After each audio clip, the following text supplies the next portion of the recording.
ठीक है। घर ही के बेटे बाड़े सबके चहेता बाड़े, सबका से निमन तो हमनी के नेता बाड़े, ठीक है। वार्ड 5 के विकास हुई, सबकर पूरा आस हुई, जीतला के बाद देखी काम को झकास हुई, ठीक है। नल जल योजना को तो हम 24 घंटा चलवाएंगे, ठीक है।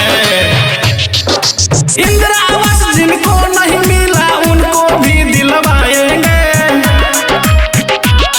भाई प्रदीप को जिताएंगे, अब अपना हक हम पाएंगे, ठीक है।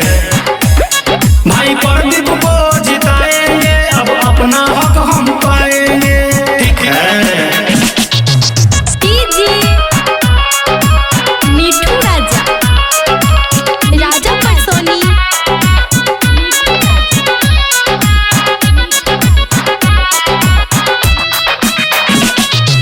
बड़ा कर्मशील बड़े सबके संगशील बड़े, ठीक है। बड़ा कर्मशील बड़े सबसे संगशील बड़े, सबका से मिले में बड़ा सहनशील बड़े, ठीक है। शिक्षित में द्वार बड़े, बड़ा समझदार बड़े, सारा लोग कहेला कि अपन परिवार बड़े, ठीक है।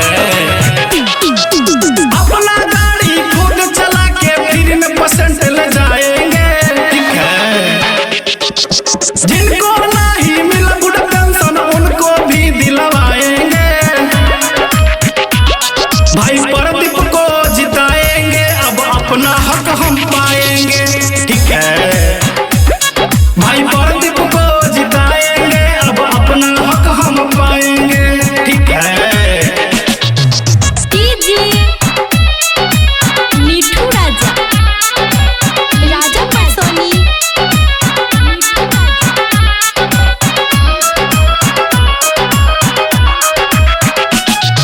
कबो न गैर हाजिर बड़े सेवा में ही हाजिर बड़े, ठीक है।